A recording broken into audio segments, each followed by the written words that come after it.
Hello and welcome to the second session of day 3 of the Indian Media Leaders E-Summit. I am delighted to have here with us Durga Raghunath.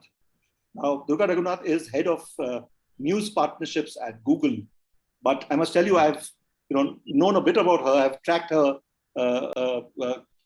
career over the last 10 years. She's been doing various things, with the digital medium, with something like First Post. She's been with Zomato. She has been with Times of India. So a host of things. And now with Google, which as we know, controls a fair bit of our lives and controls a fair bit of our advertising as well of the digital economy.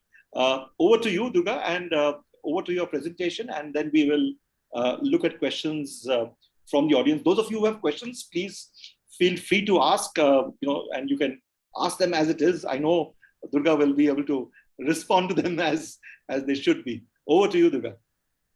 Thank you, Pradyuman. I'm firstly delighted to be here. And I think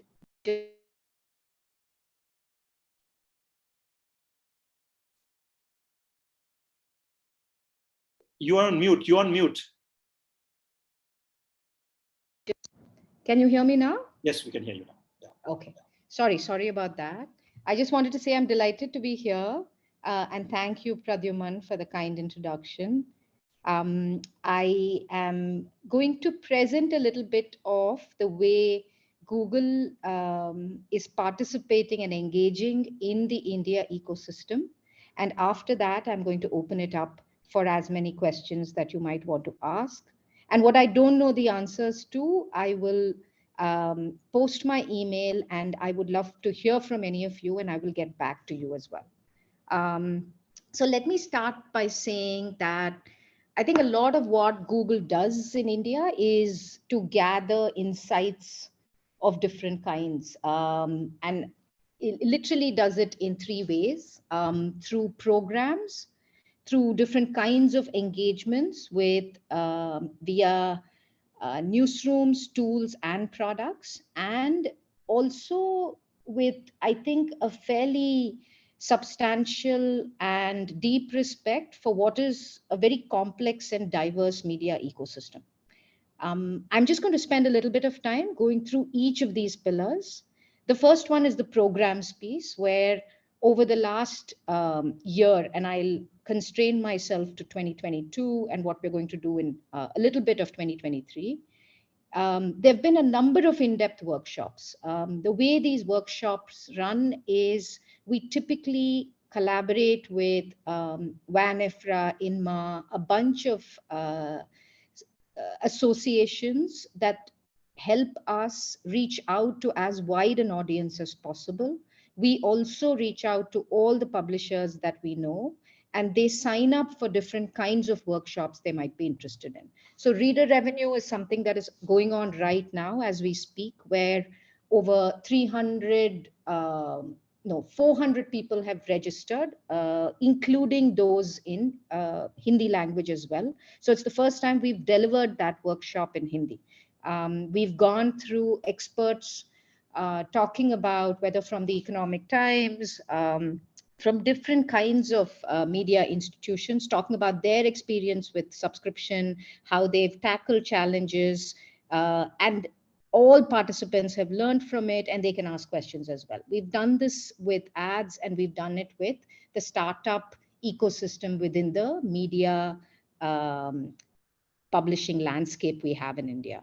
So all of these are open to all publishers. They can all sign up for it. It's completely free. All it needs is your time. The second one I'm very excited to talk about is the FT strategies piece, which we will announce tomorrow, which is again for newsrooms that have had digital subscription programs for at least a year. This is a very bespoke program where 5 publishers will be selected, and the publisher will go through a very rigorous approach with the FT strategies team that has particular expertise in scaling subscription programs and dealing with churn, right? So again, very all that is required is time, completely supported by the Google News Initiative. The third focus of our diverse programs is, I think, languages, because we are seeing that while English is a unifying language in India, we definitely need content and delivery across different Indian languages. And we've, I think, over the last year have acknowledged that deeply and are developing material across the board. So this is the programs piece. The engagement piece, again, and everything we do, you'll see, is tailored to small newsrooms, medium-sized newsrooms, and large newsrooms, right?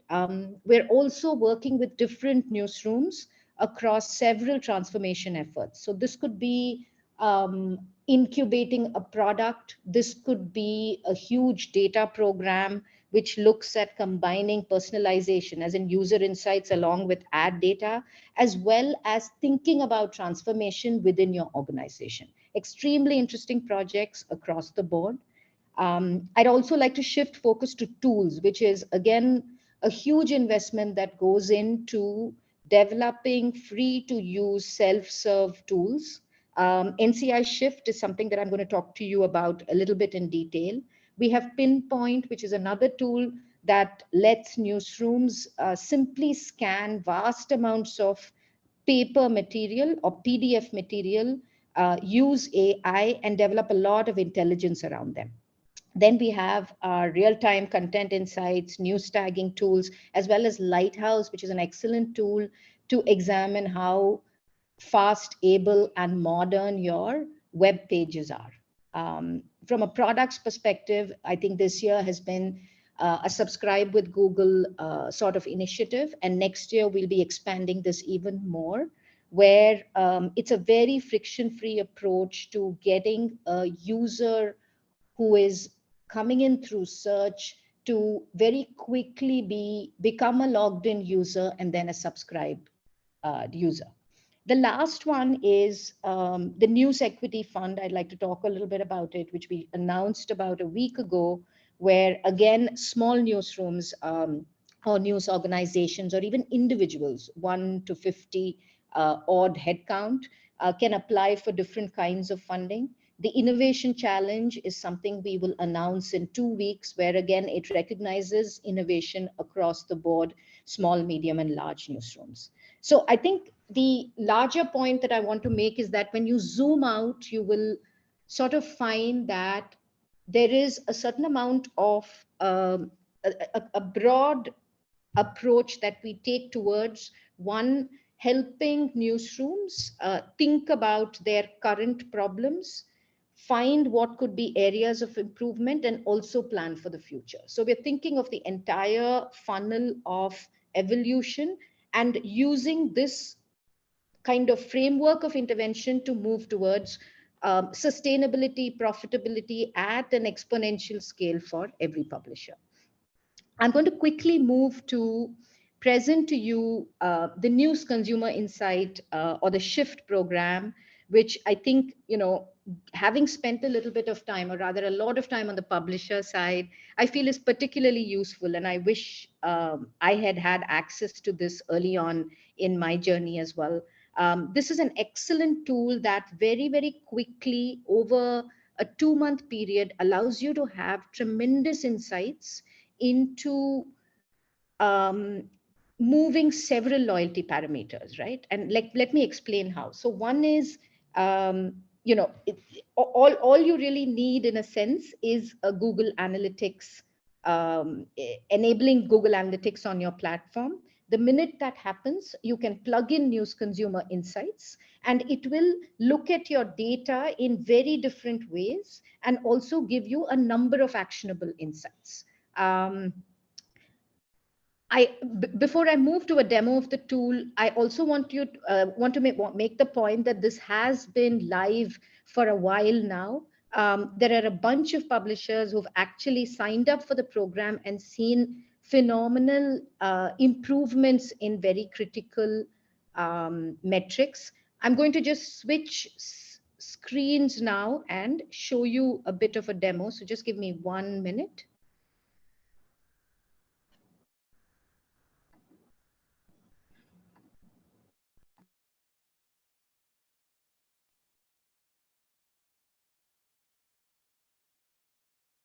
You're on mute. You're on mute again. I'm assuming you're able to see my screen, Pradyuman. Yes, yes, we are. Yeah. Yes, we are. Okay, excellent. So this is I've just pulled up a demo site. This is to show you what kinds of data that typically the news consumer insight tool can pick up. So if you look at engagement parameters, right, it will look at your data and suggest ways to improve newsletter signups, ways to implement push notification, ways to implement social sharing, where you can improve recirculation, where you can potentially place your video player for better engagement rates. Quickly jumping into, and I'll just show you. So also some revenue aspects, right? So where can you again position marketing assets? What can you do to optimize your paywall? Where can you place a contribution model? So very many insights, but all of this customized to your GA data and your interface, right? So just to if I give you an example of a newsletter sign up, like where can you implement it and how can you implement it with a fairly detailed module attached to it, right? So this is just to give you a way to look at your desktop presence as well as your mobile presence, right? Again, I'm going to switch back. So give me one sec.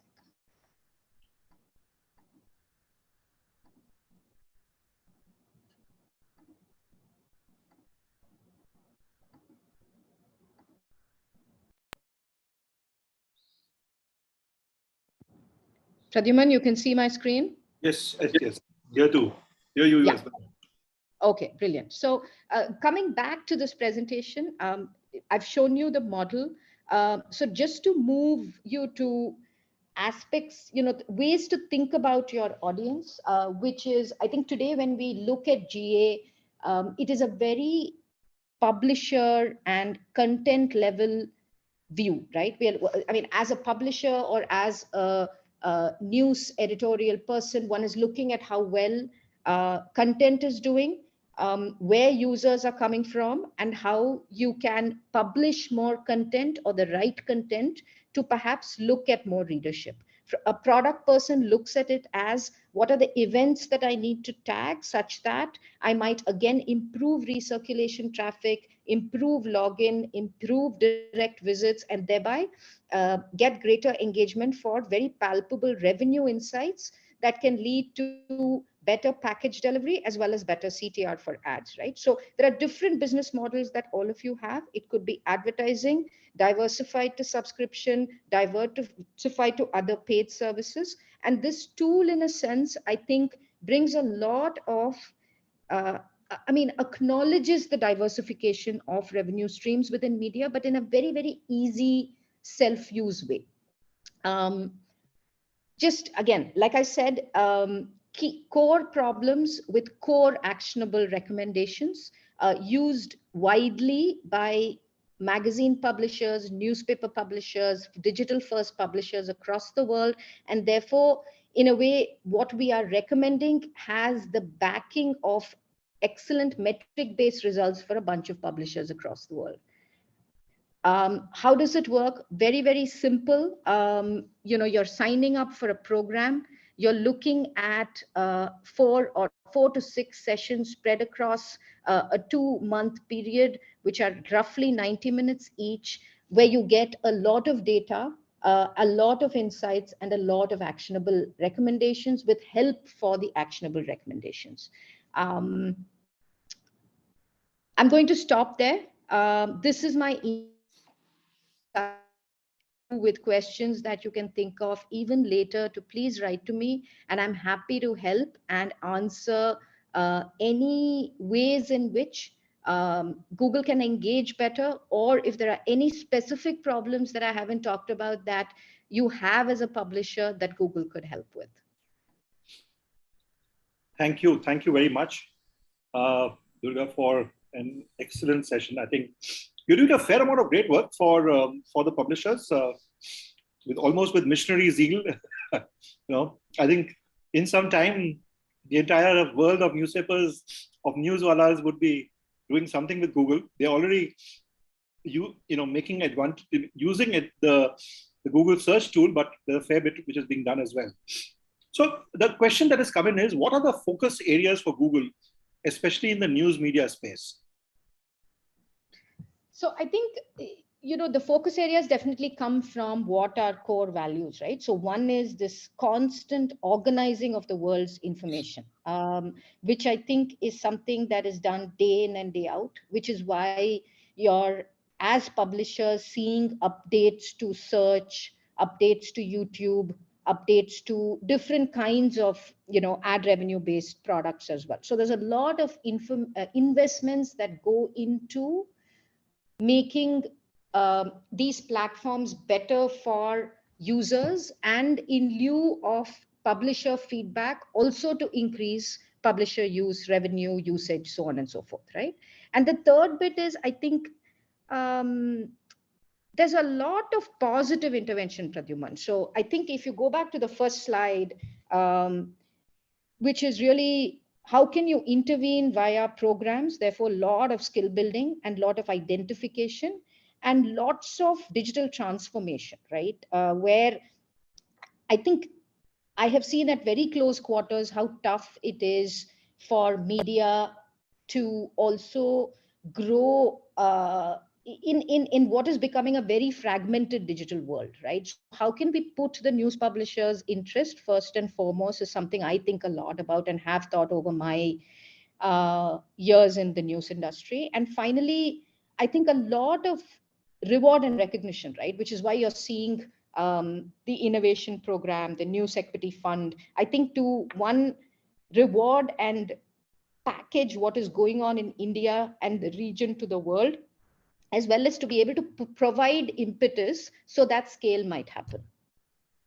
I hope that answers your question. Yeah. Now, tell me, in terms of languages, your presentation spoke about the focus on non-English Indian languages as well. What has been the feedback? What has been the acceptance from that area, from that part of the world? Yeah, no. So I'll answer it in two ways. One is that I think as an India project, I think localization or languages is a phenomenally important area. I think it has been for Google for many years. I think it is now becoming even more magnified, right? So that's number one. So whether you take voice, whether you take news, whatever product you take of Google, localization and languages is very, very important from a user perspective as well as a supply side publisher perspective. Second, whatever content we bring out in terms of programs is going to scale in terms of languages, because we do not want to be exclusive in the way that we deliver any of those programs or interventions, right? So the move will be to be very inclusive across the board. And the third is, I think, and it's something we'll announce later this year as well, is I think there's a lot of data and there's a lot of research that we need to do within the vernacular space, because too often it gets clubbed into one group, which I'm not a fan of. So I think our earnest effort is to understand the vernacular market very, very deeply. And we will do a lot this year to understand as well as intervene. In fact, that's a question that is also being asked is there any scheme to improve the technical and editorial capabilities of small news agencies in local languages? That's a great question. So I think today when I look at, newsrooms, from my knowledge, Hindi newsrooms are staffed, do a lot of reporting from the ground, and so do language newsrooms. I don't know enough about language agencies, and I'm happy to think about it, get back, and I would love for whoever asked me that question to please email, and I'd love to have ideas on that front. But there's a lot of support that both from the News Equity Fund piece, Innovation Challenge piece, and delivery piece, we want to intervene and help with, right? I think so we're splitting in a way one is, the news gathering piece has to happen at a newsroom level, right? So that can happen as a function of training, it can happen as a function of funding, or it can happen as a function of helping vernacular newsrooms with technology, right? And all three of which we are doing, right? And there are several examples that we've worked with both small, medium, and large newsrooms, as well as in the startup lab that we ran. We identified 12 startups, right, whom we helped very deeply with. And if I remember right, I think 7 of them, or 6 or 7 of them, had a vernacular angle as well. We've lost your video, Durga. Oh, I can see my video. We are not able to see it. Can you see me now? No, we can't. It has been off for the last 2 minutes, actually. But anyway, You can let's. I'm sure it'll come back.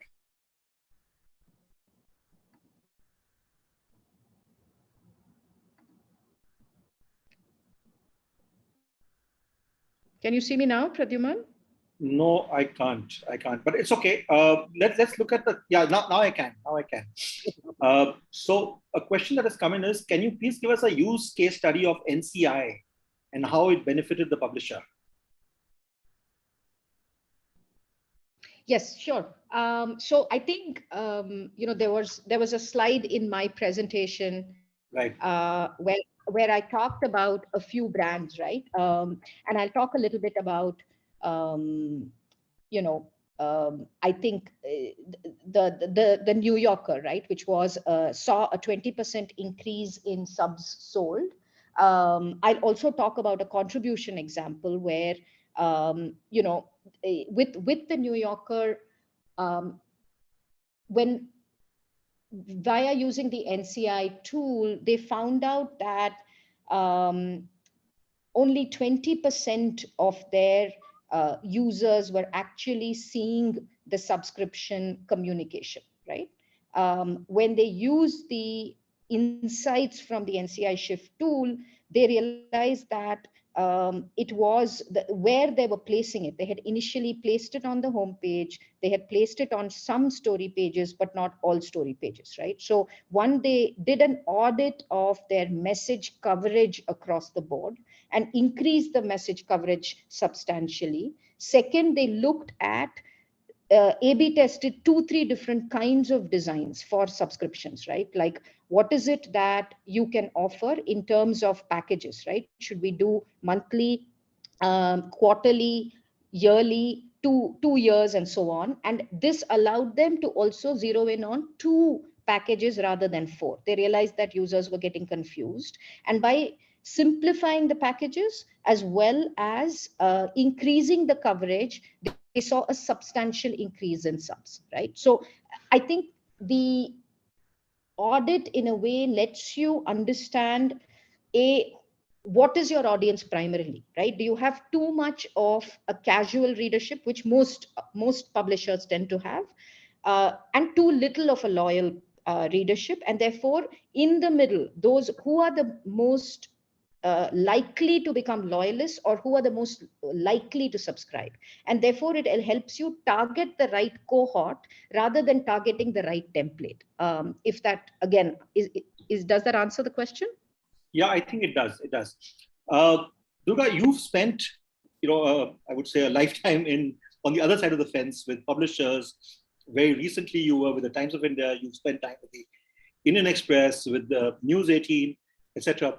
Is there something that you would like them to, apart from whatever you've said, your presentation and some of the things that you would like them to take advantage of, is there something that you think they should be doing to ensure that they make maximum advantage of the entire digital opportunities?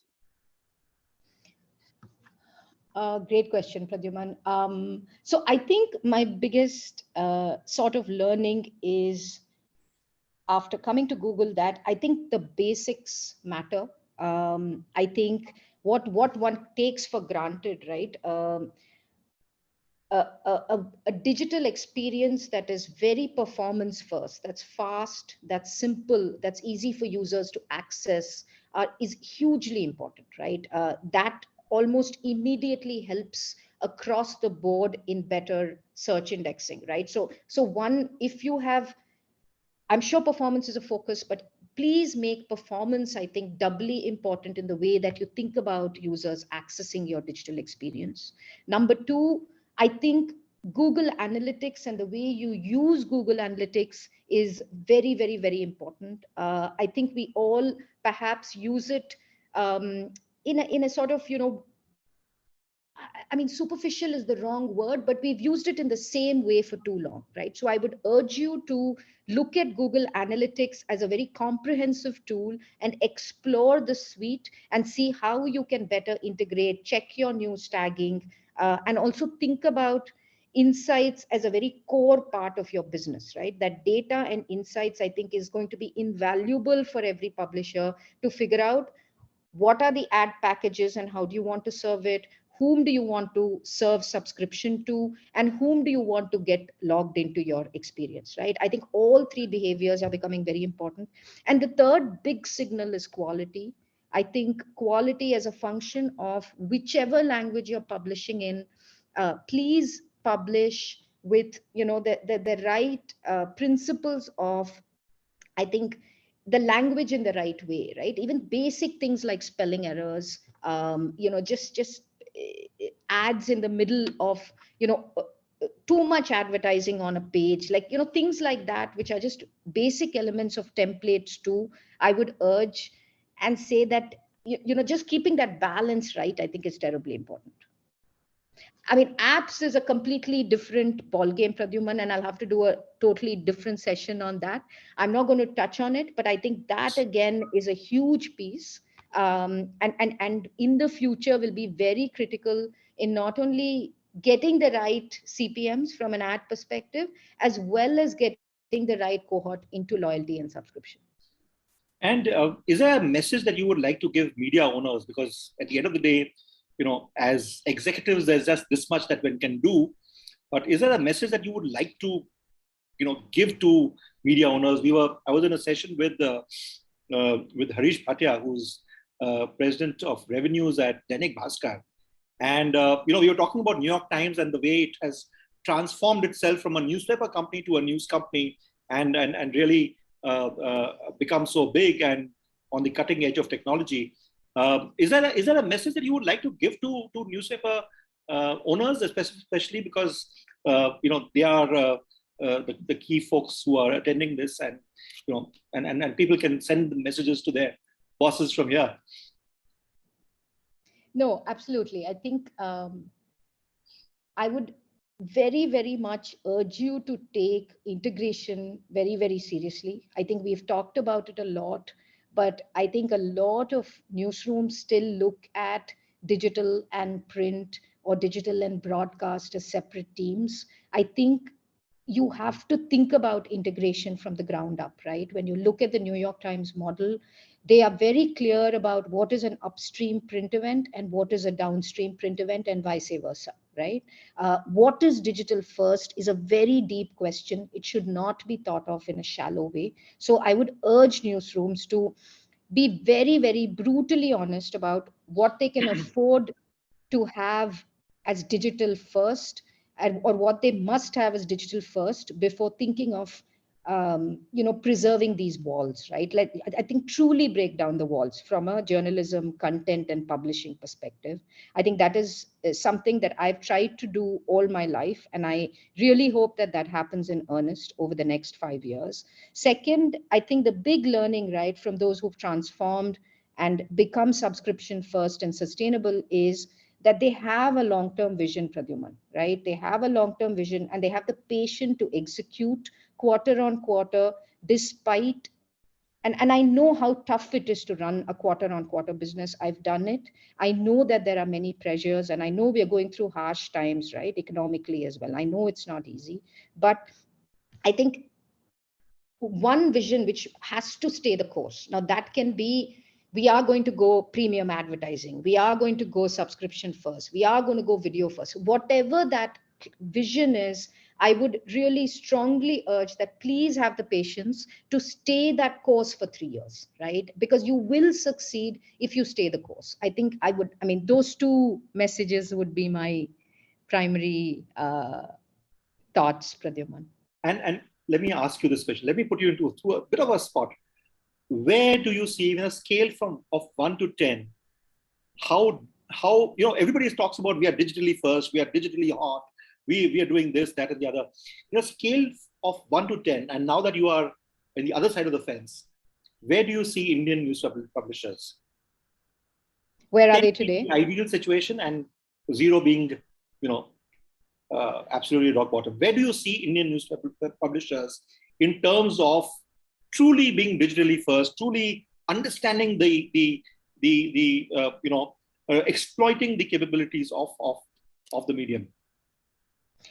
I would say, between 5 and 6. I think that a lot of work has been done, but I think a lot of work remains. Whether you take back-end tech, front-end tech, you take publishing, and you take ad technologies, you take subscription. I mean, it is complex. The investments have to be made, but it can be made across the board. And I think we have a long way to go, but I think what I hear is that there's a lot of intent, right? Whoever I meet, everyone is saying the right things. I think what we need to do is to organize and think of it from an org level as well as a roles and responsibilities level, and actually execute the vision, which I think and I'm hoping and praying will happen in the next few years. There's a lot of lip service that we all know. There's a question that has come in. If we consider integration in the present situation, especially in India, what are the benefits for print? And I'm going to ask another thing. Fact of the matter is that most news publishers, especially the legacy players, they have the digital editions, but there's not much money which is being made from digital. The money still comes from print, and hence, the best minds are on print. The best stories are being broken in print and not in digital. Yeah, and let me answer this question with my own use case, right? I am still a person who gets 7 newspapers every day, right? Why do I get 7 newspapers? Because I actually like the front page, right? As an experience. I like the way that it is curated, and I like the way that I get a capsule of the previous day in an excellent way in the morning, right? This does not mean that I have not read that news before, right? And I'm a huge news addict, so I read a lot of news. I have read this news before. So where I would say is, don't mistake the value of the format, right? Or confuse the value of the format with recency or exclusivity, right? And here is where I say that, see, there are some beats that have fundamentally moved to digital, right? Whether you take sports, you take business and markets, you take opinion, like lots of these beats are anyway digital first now, right? At the end of the day, the paper is a brilliant format, right? It's rightfully called the daily miracle. Lots goes into bringing out this brilliant format. Stick with the format. Nothing is wrong with the format. In fact, make it even stronger in the weekend, right? One of my big misgivings is that there's not enough to read in the weekend like you get in the West, right? I'd love to read a thick paper in the weekend. So in a sense, I think the format is brilliant. I think where we confuse is to say, oh, if we publish this content in digital, people will not read it in print. That is not true, right? And I think here's where, by actually having a very strong app first strategy, having a strong digital first strategy, you will in fact also grow print, right? I do not believe that they are at cross purposes at all, Pradyuman. So one last question that is there, that is coming, is that the beauty of digital is that other than the legacy and the big players, digital also allows for smaller players, who are who run small publications to blossom and have micro subscription levels, but still make a difference. Is Google embracing this tribe as well? Absolutely, right? So Subscribe with Google, I think, is very, very easily integrated, and you'll hear about it and know more about it in the next 6 to 12 months. There'll be more releases, but it is a very friction-free way to just plug and play subscription, right? And I think anybody can implement it. You do not have to have a large tech team. You do not have to have an app. You don't have to have a big SEO team. Nothing, right? So I think that there are products and tools in the pipeline. That's number one. Number two, I think a lot of these programs that we do end up being for small publishers, right? It ends up being for people who are just setting up, right? Who they've just set up a website. They don't know, they have about 100,000 to 1,000 users. How can they scale to 1 million? Or they have 1 million users. How can they scale to 5 million, right? Ads, they are making about 3 to 5 lakhs a month. How can they make 10 to 12 lakhs a month? All these are small publisher problems. Similarly, the news equity fund, right, that has been launched is for publishers or individuals, so a 1 to 50 newsroom. It is not for the large publisher, right? So while Google ends up doing a lot for large publishers, or large publishers publish a lot that is accessed in a way via Google search, a lot of the interventions, right, I would say is very friendly towards diversifying the ecosystem and towards the small public. And this is beyond news, right? For instance, I could be having a site on, say, poetry, and I could still come to Google for help. So this the part that I'm speaking to is completely for news, Pradyuman, right? But do those news products have other kinds of content? Absolutely, they do, right? They have lifestyle content, they'll have travel content, they'll have a bunch of content that's not about the news day, which falls in this essential information or useful information category, and they as a byproduct definitely get benefited from this work. But news is considered to be the core. Great, thank you very much, Durga, for your time. Some final words for the fraternity here? Is there something that they should be? Well, you've said it all, but is there something that they should be doing to that they perhaps are missing out on, or they should look at? Are there areas that they should be looking at where there's a fair amount of readership and revenues that could come in? I think that, I would say two things. One, I'm a big believer in going deep rather than only going wide. I think every news organization ends up being extraordinary at 3-4 things. I would urge news organizations to choose their battles rather than doing everything, right? I think you can be very competitive and very successful with users and give a lot of quality content in a few areas rather than trying to do everything. So one recommendation that I have is focus, for sure. And second, I think that, I think it's a very interesting time in news. I think COVID, as devastating and unfortunate as it was, made users come back to news in a big way, right, Pradyuman, where they were looking for context, they were looking for explanation, they were looking at numbers. And I think that sort of credibility and the use of news, or the use case of news, grew exponentially, right? And I again urge newsrooms and news executives and publishers to think about what they do with high traffic events, right? Whether it ends up being sports events or elections or large breaking news. I think there's a lot. There are events in every calendar, planned and unplanned, where users look to the news industry for guidance. And I would urge you to think very, very heavily and deeply about how those events can be points of innovation, areas where you, for the first time, truly try something new. And I'm very hopeful that those will be the times where you're able to convert your casual user to your loyal user, right? Which ends up being the ideal case for all news publishers. Absolutely. And, we all know that these are going to be big news times. The next 2 years, especially, is going to be seeing a lot of stuff on the news front. Thank you very much, Durga, Raghunath, for this session on the various things that Google News is doing, Google is doing for the news fraternity. Thank you very much. Thank you. Thank you so much, Pradyuman. And thank you everyone for listening.